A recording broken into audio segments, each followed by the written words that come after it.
ಸಮಾಚಾರ ದರ್ಶನ ಮುಖ್ಯಾಂಶಗಳು. ವೈಟ್ ಟಾಪಿಂಗ್ ಮತ್ತು ಸಮಗ್ರ ರಸ್ತೆ ಅಭಿವೃದ್ಧಿ ಕಾಮಗಾರಿಗಳಿಗೆ ಮುಖ್ಯಮಂತ್ರಿಗಳಿಂದ ಚಾಲನೆ. ಉದ್ಯೋಗ ಸೃಷ್ಟಿ ಕೇಂದ್ರ ಸರ್ಕಾರದ ಆದ್ಯತೆ. ಸಚಿವೆ ಶೋಭಾ ಕರಂದ್ಲಾಜೆ. ಹಾವೇರಿ ಜಿಲ್ಲೆಯಲ್ಲಿ ತಂಬಾಕು ಮುಕ್ತ ಯುವ ಅಭಿಯಾನ ಯಶಸ್ವಿ. ಗದಗಿನಲ್ಲಿ ಪರಿಸರ ಸ್ನೇಹಿ ಕಾರ್ಯಕ್ರಮಗಳ ಯಶಸ್ವಿ ಅನುಷ್ಠಾನ. ಕೊಪ್ಪಳದಲ್ಲಿ ಕೌಶಲ್ಯ ಅಭಿವೃದ್ಧಿ, ಉದ್ಯಮಶೀಲತೆ, ಜೀವನೋಪಾಯ ಮತ್ತು ಗ್ರಾಮೀಣ ಅಭಿವೃದ್ಧಿ ಇಲಾಖೆಗಳ ಸಹಯೋಗದಲ್ಲಿ ಅಕ್ಕ ಕೆಫೆ ಆರಂಭ.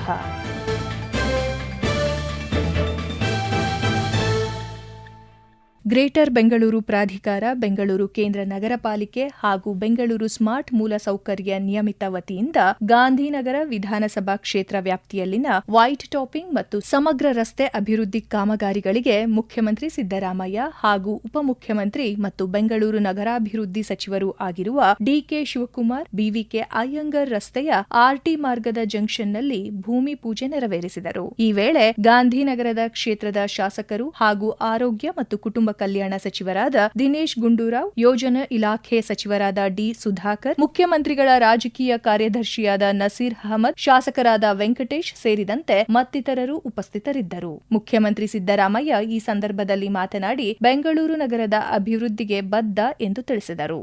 ಗ್ರೇಟರ್ ಬೆಂಗಳೂರು ಅಥಾರಿಟಿ ಈಗ ನಾನೇ ಅಧ್ಯಕ್ಷ. 5 ಕಾರ್ಪೊರೇಷನ್ ಮಾಡಿದೀವಿ. ಯಾಕೆ ಮಾಡೋದು ಇದನ್ನ ಅಂತಂದ್ರೆ, ನಾನು ಯೋಚನೆ ಮಾಡಿದೆ, ಕನಿಷ್ಠ 3 ಅಥವಾ 5 ಕಾರ್ಪೊರೇಷನ್ಗಳಾಗಬೇಕು. ಯಾಕಂದ್ರೆ 1,40,00,000 ಇರ್ತಕ್ಕಂಥ ಕಾರ್ಪೊರೇಷನ್ ಒಬ್ಬ ಕಮಿಷನರ್ ನೋಡ್ಕೊಳಕ್ಕಾಗತ್ತಾ? ಅದಕ್ಕೆ ಮುಖ್ಯ ಆಯುಕ್ತರು ಅಂತ ಮಾಡಿದೀವಿ. ಅದಲ್ಲದೆ 5 ನಗರ ಪಾಲಿಕೆಗಳನ್ನು ಮಾಡಿದೀವಿ. 5 ನಗರ ಪಾಲಿಕೆಗಳಿಗೆ 5 ಕಮಿಷನರ್ಗಳಿದ್ದಾರೆ. ಬೆಂಗಳೂರು ಕೆಂಪೇಗೌಡರು ಕಡೆದಂತ ನಗರನ ಡಿವೈಡ್ ಮಾಡಿಬಿಟ್ಟಿದ್ವಿ. ಡಿವೈಡ್ ಮಾಡಿಲ್ಲ. ನಾವು ಆಡಳಿತದ ದೃಷ್ಟಿಯಿಂದ ಒಳ್ಳೆ ಆಡಳಿತ ಕೊಡಬೇಕು ಅನ್ನೋ ಕಾರಣಕ್ಕೋಸ್ಕರ 5 ಕಾರ್ಪೊರೇಷನ್ಗಳನ್ನ ಮಾಡಿರ್ತಕ್ಕಂಥದ್ದು. ಬೇರೆ ಒಬ್ಬ ಆಯುಕ್ತರು ಇದ್ದ ಕಡೆ 5 ಕಡೆ ಆಯುಕ್ತರು ಇರ್ತಾರೆ. 1,40,00,000 ಇರ್ತಕ್ಕಂಥ ಕಾರ್ಪೊರೇಷನ್ ಒಬ್ಬರು ನೋಡ್ಕೊಳಕ್ಕಾಗತ್ತಾ? ಅದಕ್ಕೋಸ್ಕರನೇ 5 ಕಾರ್ಪೊರೇಷನ್ ಮಾಡಿ ನಾವು ಅದ್ರ ಮೇಲೆ GBA ಅಂತ ಇರ್ತದೆ. ನಾನು ಅಧ್ಯಕ್ಷ, ಡಿ.ಕೆ. ಶಿವಕುಮಾರ್ ಉಪಾಧ್ಯಕ್ಷ. ಇವೆಲ್ಲ ಮಂತ್ರಿಗಳೆಲ್ಲ ಇರ್ತಾರೆ, ಮೆಂಬರ್ಗಳಾಗಿ ಇರ್ತಾರೆ. ಕಾರ್ಪೊರೇಟರ್ಗಳು ನಿಮ್ಮ ಕಾರ್ಪೊರೇಷನ್ ನಲ್ಲಿ ನೀವು ಇರ್ತೀವಿ. ಒಟ್ಟಾರೆಯಾಗಿ ಬೆಂಗಳೂರನ್ನ ವ್ಯವಸ್ಥಿತವಾಗಿ ಬೆಳೀತಾರೆ. ನಾವು ಮಾಡ್ತೀವಿ. ಪೆರಿಫೆರಲ್ ರಿಂಗ್ ರೋಡ್, ಸುರಂಗ ಮಾರ್ಗ, ಫ್ಲೈಓವರ್ ಇವೆಲ್ಲ ಮಾಡ್ತಾ ಇರೋದು ಯಾರಿಗೋಸ್ಕರ? ಬೆಂಗಳೂರಿಗೋಸ್ಕರ ಅಲ್ಲ, ಬೆಂಗಳೂರಿನ ಜನತೆಗೋಸ್ಕರ. ಅದರಿಂದ ನಿಮ್ಮ ಕೋಆಪರೇಷನ್ ಇರ್ಬೇಕು. ಈಗ ಕಸ ವಿಲೇವಾರಿ, ಕಸ ತೆಗೆದಾಕ್ಬೇಕಾದ್ರೆ ಸಾರ್ವಜನಿಕರು ಕೋಆಪರೇಷನ್ ಮಾಡ್ಬೇಕಾಗ್ಬೇಡ? ಹಸಿ ಕಸ, ಒಣ ಕಸ ತಗೊಂಡು ಯಾರು ಇಲ್ಲಿದಾಗ ರಾತ್ರಿ ಹೋಗಿ ಬೀದಿಗೆ ಹಾಕಿட்டு ಹೊಂಟೋದು. ಅದೇ ದೊಡ್ಡ ಸಮಸ್ಯೆ ಆಗುತ್ತದೆ. ತಡೆಗಟ್ಟಬೇಕಲ್ಲ, ಜನರು ಕೋಆಪರೇಟ್ ಮಾಡ್ಬೇಕಲ್ಲ. ಜನರು ಸಹಕಾರ ಇಲ್ಲದೆ ಹೋದ್ರೆ ಬೆಂಗಳೂರನ್ನು ವ್ಯವಸ್ಥಿತವಾಗಿ ಬೆಳೆಸಕ್ಕಾಗಲ್ಲ. ದಯಮಾಡಿ ನಾನು ನಿಮ್ಮಲ್ಲಿ ಮನವಿ ಮಾಡ್ತಿದ್ದೇನೆ, ಈ ಕಸ ಬೀದಿಗೆ ಹಾಕೋದನ್ನ ಬಿಡಿ. ನಿಗದಿತ ಜಾಗದಲ್ಲಿ ಕಸ ಇರ್ತಕ್ಕಂಥ ಕೆಲಸ ಅಥವಾ ಮನೆಯಲ್ಲಿ ಬಂದು ತಗೊಂಡು ಹೋಗ್ತಾರೆ, ಕಸ ವಿಲೇವಾರಿ ಮಾಡ್ತಕ್ಕಂಥ ಕೆಲಸವನ್ನು ಮಾಡಿ.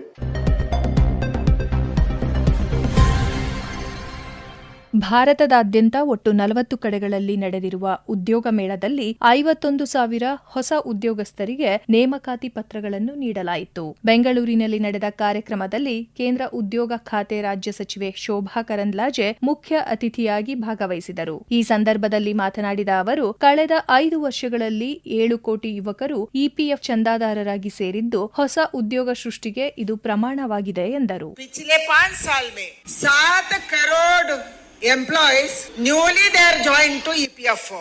That is a great thing. 7 crore people are joined to EPFO. ये तो नया एम्प्लॉयमेंट है. इतना लोगों को हम EPFO में प्लस ESI में लाया है. आप कई बच्चे आज बैठे हैं, नौजवान युवक और युवती. आपका सैलरी इतना होगा, आप EPFO ESI में फिट ही नहीं होगा. मगर देश का ये प्रधानमंत्री नरेंद्र मोदी जी का एक लक्ष्य है, ये देश का हर एक व्यक्ति को ESI एंड EPFO से जुड़ना. अभी कितने का बात कर रहे हैं हम? ESI EPFO बोले तो केवल 10% का बात कर रहे हैं. 90% out of ESI and out of EPFO. And more workers unorganized sector. इसीलिए प्रधानमंत्री जी का लक्ष्य है, even in unorganized sector we have them to EPFO and ESI fold. Haveri ಜಿಲ್ಲೆಯಲ್ಲಿ ತಂಬಾಕು ಮುಕ್ತ ಯುವ ಅಭಿಯಾನ ಯಶಸ್ವಿಯಾಗಿ ಜಾರಿಗೊಳ್ಳುತ್ತಿದೆ. ಅಭಿಯಾನದಡಿ ಜಿಲ್ಲೆಯ 30 ಗ್ರಾಮಗಳನ್ನು ತಂಬಾಕು ಮುಕ್ತ ಗ್ರಾಮಗಳನ್ನಾಗಿ ಘೋಷಿಸುವ ಗುರಿ ಹೊಂದಲಾಗಿದೆ. ವಿವಿಧ ಚಟುವಟಿಕೆಗಳ ಮೂಲಕ ಜನಜಾಗೃತಿ ಮೂಡಿಸಲಾಗುತ್ತಿದ್ದು, ಹಾವೇರಿ ತಾಲೂಕಿನ ಮಾಚಾಪುರ ಗ್ರಾಮದಲ್ಲಿ ಪೊಲೀಸ್ ಇಲಾಖೆ ಮೂಲಕ ಅರಿವು ಕಾರ್ಯಕ್ರಮ ನಡೆಯಿತು. ತಂಬಾಕು ದುಷ್ಪರಿಣಾಮಗಳ ಕುರಿತು ಜನರಿಗೆ ಮಾಹಿತಿ ನೀಡಿ ಕಾನೂನಿನ ತಿಳುವಳಿಕೆ ಒದಗಿಸಲಾಯಿತು. ಜಿಲ್ಲಾ ತಂಬಾಕು ನಿಯಂತ್ರಣ ಕೋಶದ ಸಲಹೆಗಾರ ಡಾ ಸಂತೋಷ್ ದಡ್ಡಿ ತಂಬಾಕು ಉತ್ಪನ್ನಗಳ ಬಳಕೆಯಿಂದಾಗುವ ಅಪಾಯಗಳ ಕುರಿತು ವಿವರಿಸಿದರು. ಗ್ರಾಮಸ್ಥರಾದ ಎನ್ಜಿ ಅಂಗೋಡ್ ಜಾಗೃತಿ ಕಾರ್ಯಕ್ರಮ ಕುರಿತು ಅಭಿಪ್ರಾಯ ಹಂಚಿಕೊಂಡರು. ಅಂತ ಒಂದು ವಾತಾವರಣವನ್ನ ನಾವು ಸೃಷ್ಟಿ ಮಾಡಬಾರದು ಅಂತ ಹೇಳಿ ಈ ಒಂದು ಸಭೆಯಲ್ಲಿ ನಾವು ತೀರ್ಮಾನ ಮಾಡ್ತೀವಿ. ಗ್ರಾಮ ಪಂಚಾಯಿತಿ ಅಧ್ಯಕ್ಷ ಲಿಂಗಪ್ಪ ಶಾನುಬೋಗರ ಮಾತನಾಡುತ್ತಾ, ಸಾರ್ವಜನಿಕರ ಸಹಕಾರದಿಂದ ಮಾತ್ರ ಇಂತಹ ಜಾಗೃತಿ ಕಾರ್ಯಕ್ರಮಗಳು ಯಶಸ್ವಿಯಾಗುತ್ತದೆ ಎಂದರು. ಉಳಿದ ಹಳ್ಳಿಯೊಳಗೆ ನೋಡ್ತಾನೆ ಸಣ್ಣ ಮಕ್ಕಳಿದ್ದು ಅವನ್ನೆಲ್ಲ ಸೇವನೆ ಮಾಡ್ತಾರ. ಆದ್ರೆ ನಮ್ ಗ್ರಾಮದೊಳಗ ಚಿಕ್ಕ ಮಕ್ಕಳು ದೊಡ್ಡವರಿಗಾದ ಅದ್ರ ಬಗ್ಗೆ ಅರಿವು ಐತಿ. ಆದ್ರೆ ಹಿರಿಯರಿಗೆ ಒಂದು ಬೆಲೆ ಕೊಟ್ಟು ನಮ್ಮಲ್ಲಿ ಈ ಒಂದು ಚಟಾದಿಗಳನ್ನ ಕಡಿಮೆ ಮಾಡಿದ್ದಾರೆ ಅಂತ ನಾನು ಈ ಮೂಲಕ ನಾನು ಜನರಿಗೆ ಹೇಳಿಕೆ ಬಯಸ್ತಾ ಇದ್ದೀನಿ. ತಂಬಾಕು ಮುಕ್ತ ಯುವ ಅಭಿಯಾನದ ಮೂಲಕ ಆರೋಗ್ಯಯುತ ಹೊಸ ತಲೆಮಾರು ಸೃಷ್ಟಿಸುವ ಗುರಿಯನ್ನು ಹೊಂದಲಾಗಿದೆ ಎಂದು ಜಿಲ್ಲಾಧಿಕಾರಿ ಡಾ ವಿಜಯ ಮಹಂತೇಶ ದಾನಮ್ಮನವರ್ ವಿವಿಧ ಇಲಾಖೆಗಳ ಸಹಯೋಗದಲ್ಲಿ ಅಭಿಯಾನ ಅನುಷ್ಠಾನಗೊಳ್ಳುತ್ತಿದೆ ಎಂದು ತಿಳಿಸಿದರು. 3ರಿಂದ ತಂಬಾಕು ಮುಕ್ತ ಯುವ ಅಭಿಯಾನ ಕಾರ್ಯಕ್ರಮ ಪ್ರಾರಂಭ ಮಾಡಿದ್ದಾರೆ. ಈಗಾಗಲೇ 23ರಲ್ಲಿ 1.0 ಮತ್ತು 24ರಲ್ಲಿ 2.0 ನಾವು ಮಾಡಿದ್ದೇವೆ. ಅದರಡಿ ಸುಮಾರು ಜಿಲ್ಲೆಯಲ್ಲಿ 864 ಶೈಕ್ಷಣಿಕ ಸಂಸ್ಥೆಗಳನ್ನ ಮತ್ತು 2 ಗ್ರಾಮಗಳನ್ನ ನಾವು ಈಗಾಗಲೇ ತಂಬಾಕು ಮುಕ್ತ ಮಾಡಿದ್ದೇವೆ. ತಾಲೂಕು ವೈದ್ಯಾಧಿಕಾರಿ ಡಾ ಪ್ರಭಾಕರ ಕುಂದೂರ್ ಅನಿಸಿಕೆ ಹಂಚಿಕೊಳ್ಳುತ್ತಾ, ತಾಲೂಕಿನಾದ್ಯಂತ ಅರಿವು ಮೂಡಿಸುವ ಸಂಕಲ್ಪ ಮಾಡಲಾಗಿದೆ ಎಂದು ಹೇಳಿದರು. ಅವೇರ್ನೆಸ್ ಅನ್ನು ಮೂಡಿಸಿ ಜನರಿಗೆ ತಂಬಾಕು ಸೇವನೆಯಿಂದ ಆಗುವ ದುಷ್ಪರಿಣಾಮಗಳ ಬಗ್ಗೆ ನಾವು ತಿಳುವಳಿಕೆ ಕೊಟ್ಟು ಜನರಲ್ಲಿ ಮೋಟಿವೇಶನ್ ಮಾಡಿ ಈ ತಂಬಾಕನ್ನ ತ್ಯಜಿಸಬೇಕು. ತಂಬಾಕು ತ್ಯಜಿಸ್ಬೇಕಂತಂದ್ರೆ ಅವ್ರಿಗೆ ಇವನ್ನು ನಾವು ನಿಕೋಟಿನ್ ರಿಪ್ಲೇಸ್ಮೆಂಟ್ ಟ್ರೀಟ್ಮೆಂಟ್ ಬಗ್ಗೆನೂ ಸಹಿತ ನಾವು ಅವರಿಗೆ ಅರಿವನ್ನು ಮೂಡಿಸಿದ್ದೇವೆ.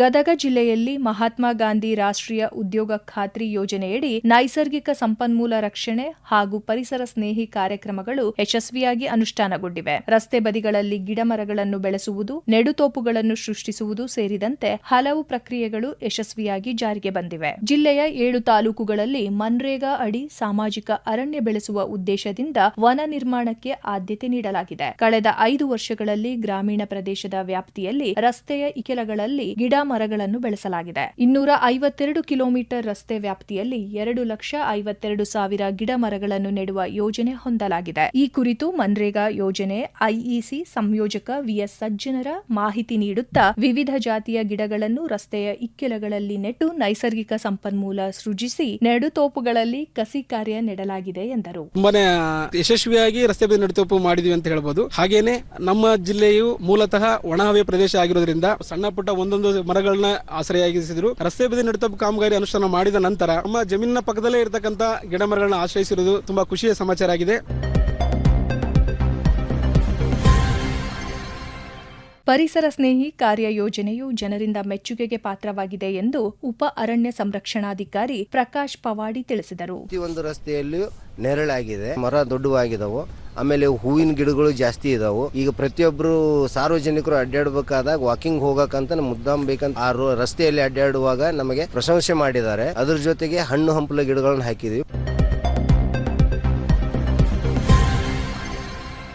ಕಳೆದ 5 ವರ್ಷಗಳಲ್ಲಿ ನೆಟ್ಟ ಹಲವು ಗಿಡಗಳು ಈಗ ಹೆಮ್ಮರವಾಗಿ ಬೆಳೆದು ನಿಂತು ಜನ ಜಾನುವಾರುಗಳಿಗೆ ನೆರಳು ಆಶ್ರಯ ನೀಡುತ್ತಿವೆ ಎಂದು ಜಿಲ್ಲಾ ಪಂಚಾಯತ್ ಉಪ ಕಾರ್ಯದರ್ಶಿ ಸಿಆರ್ ಮುಂಡರಗಿ ತಿಳಿಸಿದರು. ಅದು ನೋಡ್ಲಿಕ್ಕೆ ಬಹಳ ಜನರಿಗೆ ಅದು ಬಹಳ ಕಣ್ಣಿಗೆ ತಂಪು ನೀಡತಕ್ಕಂಥದ್ದು ಮತ್ತು ಅದನ್ನ ನೋಡಿ ಬಹಳ ಜನ ಆಕರ್ಷಿತರಾಗಿ ತಾವು ಅಲ್ಲಿ ಬಂದ್ಬಿಟ್ಟು ಸೆಲ್ಫಿ ತೆಗೆದುಕೊಂಡು ಹೋಗ್ತಕ್ಕಂಥ ವ್ಯವಸ್ಥೆಯನ್ನು ನಾವು ಕಾಣ್ತಾ ಇದ್ವಿ. ಬಹಳ ಹಳ್ಳಿ ಜನರು ಕೂಡ ಇದ್ರ ಬಗ್ಗೆ ಬಹಳ ಒಂದು ಅಪ್ರಿಷಿಯೇಟ್ ಮಾಡ್ತಾ ಇದ್ದಾರೆ.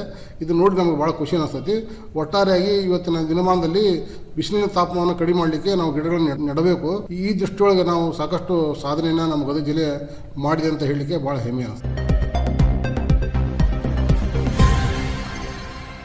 ಕೌಶಲ್ಯ ಅಭಿವೃದ್ಧಿ, ಉದ್ಯಮಶೀಲತೆ, ಜೀವನೋಪಾಯ ಮತ್ತು ಗ್ರಾಮೀಣ ಅಭಿವೃದ್ಧಿ ಇಲಾಖೆಗಳ ಸಹಯೋಗದಲ್ಲಿ ಕೊಪ್ಪಳದ ತಹಸೀಲ್ದಾರ್ ಕಚೇರಿ ಆವರಣದಲ್ಲಿ ಕಾವೇರಿ ಒಕ್ಕೂಟದ ಪ್ರಿಯಾಂಕಾ ಸ್ವಸಹಾಯ ಸಂಘದ ಮಹಿಳೆಯರು ಅಕ್ಕ ಕೆಫೆ ಆರಂಭಿಸಿದ್ದು ತಮ್ಮ ಪ್ರತಿಕ್ರಿಯೆ ವ್ಯಕ್ತವಾಗಿದೆ. ಕೊಪ್ಪಳದಲ್ಲಿ ತಹಸೀಲ್ದಾರ್ ಕಚೇರಿ ಆವರಣದಲ್ಲಿ 15 ಲಕ್ಷ ರೂಪಾಯಿ ಸಹಾಯಧನದಲ್ಲಿ ಮಹಿಳೆಯರೇ ಸೇರಿಕೊಂಡು ಅಕ್ಕ ಕೆಫೆ ಆರಂಭಿಸಿದ್ದಾರೆ. ತಹಶೀಲ್ದಾರ್ ಕಚೇರಿ ಸೇರಿದಂತೆ ಸುತ್ತಮುತ್ತಲ ಭಾಗದ ಜನರಿಗೆ ಶುಚಿ ರುಚಿ ಆಹಾರ ನೀಡಲಾಗುತ್ತಿದೆ. ಇದರಿಂದ ಈ ಭಾಗದ ಜನರಿಗೆ ಊಟ ಉಪಚಾರಕ್ಕೆ ಅನುಕೂಲವಾಗಿದೆ. ದೂರದಲ್ಲಿರುವ ಹೋಟೆಲ್ಗಳಿಗೆ ನಡೆದುಕೊಂಡು ಹೋಗಲು ಸಾಧ್ಯವಿಲ್ಲ. ಹಿರಿಯ ನಾಗರಿಕರಿಗೆ ಕಡಿಮೆ ಬೆಲೆಯಲ್ಲಿ ರುಚಿಕಟ್ಟಾದ ಆಹಾರ ತಹಶೀಲ್ದಾರ್ ಕಚೇರಿ ಆವರಣದಲ್ಲಿ ದೊರೆಯುತ್ತಿದೆ ಎಂದು ಅಳವಂಡಿ ಗ್ರಾಮದ ಹಿರಿಯ ನಾಗರಿಕ ದ್ಯಾಮಣ್ಣ ಸಂತಸ ವ್ಯಕ್ತಪಡಿಸಿದರು. ಇಲ್ಲಿ ಊಟ ಮಾಡಿದ್ವಿ. ಊಟ ನೋಡಿ ನಾವು ಬಹಳ ಖುಷಿ ಅನಿಸುತ್ತೆ. ಎಲ್ಲಾ ರೀತಿಯಿಂದ ಅನುಕೂಲ. ಈ ಕಾಲ ಒಂದ್ ಬೇಸಿಲ್ಲ ಅಲ್ಲಿ ಹೋಗ್ಬೇಕಾಗಿತ್ತು. ಆಮೇಲೆ ಇಲ್ಲಿ ಊಟ ಮಾಡಿದ್ದೆ ನಾವು ಇದ ಫಸ್ಟ್ ಟೈಮ್ ಊಟ ಮಾಡಿದ್ದೇವೆ. ಬಹಳ ಚಲೋ ಅನಿಸ್ತು ನಮಗ. ಮೊದಲು ಕುಡಿಯಲು ನೀರು ಸಿಗುತ್ತಿರಲಿಲ್ಲ, ಕೂರಲು ನೆರಳು ಇರಲಿಲ್ಲ. ಹೊರಗಡೆ ಸಿಗುವ ಊಟಕ್ಕೂ ಮತ್ತು ಇಲ್ಲಿನ ಊಟಕ್ಕೂ ವ್ಯತ್ಯಾಸ ಇದೆ ಎಂದು ಗ್ರಾಹಕರಾದ ಹುಲಿಗೆಮ್ಮ ತಿಳಿಸಿದರು. ನೀರ್ ಸಿಗ್ತಿದ್ದಿಲ್ಲ, ಕುಡಿಯಕ್ಕೆ ಏನು ಇರ್ತಿದ್ದಿಲ್ಲ, ಊಟನ ಸಿಗ್ತಿದ್ದಿಲ್ಲ. ಈಗ ಇಲ್ಲಿ ಒಳಗಡೆ ಆಫೀಸ್ ಒಳಗೆ ಮಾಡಿ ಎಲ್ಲ ಬಾಳ ಅನುಕೂಲ ಐತಿ. ಜನರಿಗೆ ಬಾಳ ಅನುಕೂಲ ಐತಿ. ಬಡವ್ರು ಬರ್ತಾರ, ಊಟ ಚೆನ್ನಾಗಿ ಸಿಗಕತ್ತೈತಿ, ಮತ್ತೆ ನೆರಳು ಐತಿ. ಮತ್ತೋರ್ವ ಗ್ರಾಹಕ ಮೆಹಬೂಬ್ ಮಾತನಾಡುತ್ತಾ ಉತ್ತಮವಾದ ಹಾಗೂ ಶುಚಿ ರುಚಿಯಾದ ಆಹಾರ ದೊರೆಯುತ್ತಿರುವುದು ಉತ್ತಮ ಸಂಗತಿ ಎಂದರು. ತಹಸೀಲ್ ಆಫೀಸ್ ಬಂದಿದ್ದೀವಿ. ನಮ್ಮ ಊಟದ ತೊಂದರೆ ಇಲ್ಲಿ ಯಾವ್ದು ಇದ್ದಿದ್ದಿಲ್ಲ. ಬಹಳ ರೇಟ್ ಇತ್ತು ಅಲ್ಲಿ. ಇಲ್ಲಿ ಚಲೋ ಸಿಗಾಕತೈತಿ ಈಗ ಸರ. ಊಟ, ಚಾ, ನಾಷ್ಟ, ಮುದ್ದಿ ಎಲ್ಲಾ ಸಿಕ್ತು. ಗ್ರಾಹಕರ ಬೇಡಿಕೆಯಂತೆ ಬಿಸಿ ಬಿಸಿಯಾದ ಊಟೋಪಚಾರ ಒದಗಿಸಲಾಗುತ್ತಿದೆ. ಇದರಿಂದ ಮಹಿಳೆಯರು ಆರ್ಥಿಕವಾಗಿ ಸ್ವಾವಲಂಬಿಯಾಗಲು ಸಹಕಾರಿಯಾಗಿದೆ ಎಂದು ಪ್ರಿಯಾಂಕಾ ಸ್ವಸಹಾಯ ಸಂಘದ ಸದಸ್ಯೆ ಹನುಮವ್ವ ಹೇಳಿದರು. ಇಲ್ಲಿ ನಾವು ಇದು ಮಾಡಿ ಅಕ್ಕ ಕೆಫೆ ಅಂತ ಹೇಳಿ ಸರ್ ಎಲ್ಲ ನಾವು ಮಾಡ್ಕೊಂಡು ಟೀ, ಚಪಾತಿ, ಸರ್ ಏನ್ ಕೇಳಿದ್ರೆ ಎಲ್ಲ ಮಾಡ್ಕೊಡ್ತೀವಿ ಸರ್. ಅವಾಗಿಂದ ಅವಾಗ ಮಾಡ್ಕೊಡ್ತೀವಿ. ನಮ್ಗೆ ಖುಷಿ ಆಗುತ್ತೆ. ಅವ್ರೆಲ್ರು ಚೆನ್ನಾಗಿದೆ ಅಂತ ಹೇಳ್ತಾರಲ್ಲ, ನಮ್ಗೆ ಸ್ವಲ್ಪ ಬಹಳ ಖುಷಿ ಆಗುತ್ತೆ. ಹಂಗ ಹೇಳ್ದಂಗೆ ಇನ್ನೊಂದ್ ಸ್ವಲ್ಪ ಜಾಸ್ತಿ ಮಾಡ್ಬೇಕನ್ಸುತ್ತೆ ಸರ್. ಕಾವೇರಿ ಸಂಜೀವಿನಿ ಯೋಜನೆಯ ನೆರವಿನಿಂದ ಕೆಫೆ ಆರಂಭಿಸಲಾಗಿದ್ದು ಇಲ್ಲಿಗೆ ಬರುವ ಗ್ರಾಹಕರು ಸಂತೃಪ್ತಿ ವ್ಯಕ್ತಪಡಿಸುತ್ತಿದ್ದಾರೆ ಎಂದು ಅಕ್ಕ ಕೆಫೆಯ ಮಾಲೀಕರಾದ ಮಂಜುಳಾ ಹೇಳಿದರು. ಬೆಳಗ್ಗೆ 6 ಗಂಟೆಯಿಂದ ಸ್ಟಾರ್ಟಿಂಗ್ ಸರ್, ಸಾಯಂಕಾಲ 6 ಗಂಟೆಗೆ ಕ್ಲೋಸ್ ಆಗುತ್ತೆ ಸರ್. ಬೆಳಗ್ಗೆ ಊಟ ಇಡ್ಲಿ, ದೋಸೆ ಮಾಡ್ತೀವಿ ಸರ್. ಮತ್ತೆ ರೈಸ್ ಬಾತ್ ಇಂಥವ್ರು ಮಾಡ್ತೀವಿ ಸರ್. ರೊಟ್ಟಿ, ಚಪಾತಿ, ರಾಗಿ ಮುದ್ದೆ, ಅನ್ನ, ಸಾಂಬಾರ್ ಮಾಡ್ತೀವಿ. ನಮಗ ಸಂಜೀವಿನಿ ಸಹಾಯ ಮಾಡಿದ್ರಿ. ನಾವ್ ಅದ್ರಲ್ಲಿ ನಮ್ಮ ಮಹಿಳೆಯರು ಬಂದು ಇಲ್ಲಿ ಸಿಟಿ ಒಳಗ ಮಾಡಕ್ ಆಗ್ತಾ ಇರ್ಲಿಲ್ಲ ಸರ್. ಇದು ಒಂದ್ ನಮಗ ಅವಕಾಶ ಅನ್ಕೊಂತೀವಿ. ಏನೋ ಒಂದು ಅವಕಾಶ ಸಿಕ್ಕಿದೆ. ನಮಗೊಂದು ಅದನ್ನ ಉಪಯೋಗಿಸ್ಕೊಂಡು ಹೋಗ್ತೀವಿ. ಒಳ್ಳೇದಾಗಿದೆ ಸರ್ ನಮ್ಮ ಕಾವೇರಿ ಸಂಜೀವಿನಿ ಒಕ್ಕೂಟದಿಂದ. ಕೊಪ್ಪಳ ಜಿಲ್ಲೆಗೆ 2 ಅಕ್ಕ ಕೆಫೆ ಮಂಜೂರಾಗಿದ್ದು 1 ಕಾರ್ಯನಿರ್ವಹಿಸುತ್ತಿದೆ. ಇನ್ನೊಂದು ಕೆಲವೇ ದಿನದಲ್ಲಿ ಪ್ರಾರಂಭವಾಗಲಿದೆ ಎಂದು ಕೊಪ್ಪಳ ಜಿಲ್ಲೆಯ ಯೋಜನಾ ನಿರ್ದೇಶಕ ಪ್ರಕಾಶ ವಡ್ಡರ ತಿಳಿಸಿದರು. 15 ಲಕ್ಷ ಅನುದಾನದಲ್ಲಿ ಆಲ್ರೆಡಿ ಇರ್ತಕ್ಕಂಥ ಎಕ್ಸಿಸ್ಟಿಂಗ್ ಬಿಲ್ಡಿಂಗ್ ಗಳನ್ನ ಮಾಡಿಕೊಂಡು ಅದಕ್ಕೆ ಬೇಕಾದಂತ ಎಲ್ಲಾ ಮೂಲ ಸೌಕರ್ಯಗಳನ್ನ ಒದಗಿಸೋಕೆ ಮತ್ತು ಅವ್ರಿಗೆ ತರಬೇತಿ ಎಲ್ಲದಕ್ಕೂ 15 ಲಕ್ಷ ಪ್ರೋತ್ಸಾಹಧನವನ್ನು ಸರ್ಕಾರ ಕೊಡ್ತಾ ಇದೆ. ಆ ಒಂದು ಅನುದಾನದೊಂದಿಗೆ ನಮ್ಮ ಜಿಲ್ಲೆಯಲ್ಲಿ 2 ಅಕ್ಕ ಕೆಫೆಗಳು ಈಗಾಗಲೇ ಪ್ರಾರಂಭದ ಹಂತದಲ್ಲಿದ್ದಾವೆ. ಒಂದು ಸಂಪೂರ್ಣ ಚಾಲ್ತಿಯಲ್ಲಿದೆ, ಒಂದು ಕೆಲವೇ ದಿನಗಳಲ್ಲಿ ಉದ್ಘಾಟನೆ ಆಗಲಿದೆ.